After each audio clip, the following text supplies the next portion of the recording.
Klausimų daugiau nei atsakymų, taip galima pavadinti dieną, kai po ilgos pertraukos vėl prabilo Lietuvos rinktinės architektai. Treneris Rimas Kurtinaitis ir rinktinės vadovas Linas Kleiza.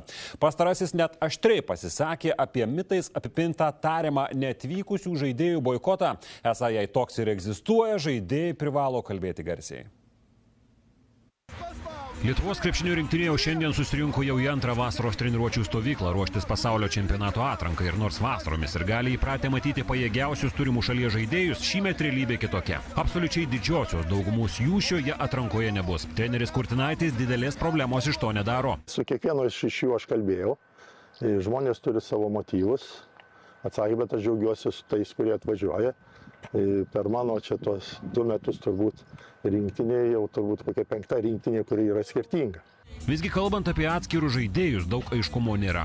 Ryškiausia netektis yra Jonas Valančiūnas, rinktinės kapitonas, kuris per savo karjerą rinktinėje žaidė beveik kiekvieną vasarą. Šįkart jis kvietimo atsisakė. Su Jonu kalbėjom, Jonas pervažiuoja į Žalgirį, turi, ką jisai man pasakė, turi šeimyną persivežti, mokyklą žiūrėti, tai reiškia daug tokių papildomų reikalų ir aš tą irgi suprantu. Tuo metu rinktinės vadovas Linas Kleiza atsakymo dėl vieno svarbiausių šalies žaidėjų apskritai nepateikė. Turbūt Jonas Valančiūnas ir gali atsakyti jums šitą klausimą, taip? Bet ką jūs išgirdote iš jo?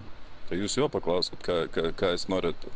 Aš su Jonu nekalbėjau. Po skandalingo rinktinės pralaimėjimo birželį Italijoje krepšinio kuluaruose netruko kalbų apie galimą geriausių šalies krepšininkų boikotą. Esą nepasitenkinus dabartinė asociacijos Lietuvos krepšinis valdžia. Iš tiesų, rinktinėje dabar nėra visos eilės geriausių šalies žaidėjų, tačiau nei vienas neatvykęs, įskaitant Valančiūną, viešai savo motyvų nepateikė. Kleiza, tokios galimo žaidėjų dvejonės piktina. Klauskit žaidėjai, tai kas čia?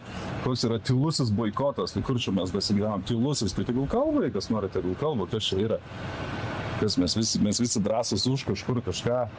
Tai gerai, kalbėti mes visi, tai reikia ir sužaisti visų pirma. Atsisakymo atvykti į rinktinę tiek daug, kad Kleiza su Kurtinaičiu netgi privalėjo į komandą kviesti Donatą Motiejūną, centrą, kuris prieš 2 metus paviešino esą rinktinės žaidėjų problemą su alkoholiu. Pats Kleiza tąkart netgi viešai sakė, jog į rinktinę sugrįžtančio Motiejūno jis neįsivaizduoja. Dabar situacija kardinaliai pasikeitė. Kalbam tiesiai, tai jo, buvo Puerto Riko reikalai, žaidėjai buvo nepatenkinti, tų žaidėjų jau nebėra.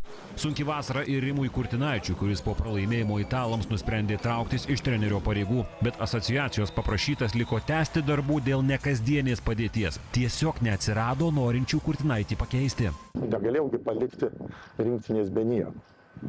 Na ir priėmiau tokį sprendimą, kad tęsiu, kiek reikės, tiek dirbsiu. Itin įtemptoje situacijoje atsidūrusi rinktinė planetos pirmenybių atrankoje rugpjūtį žais 2 mačus. Su turkais išvykoje ir su bosniais namuose.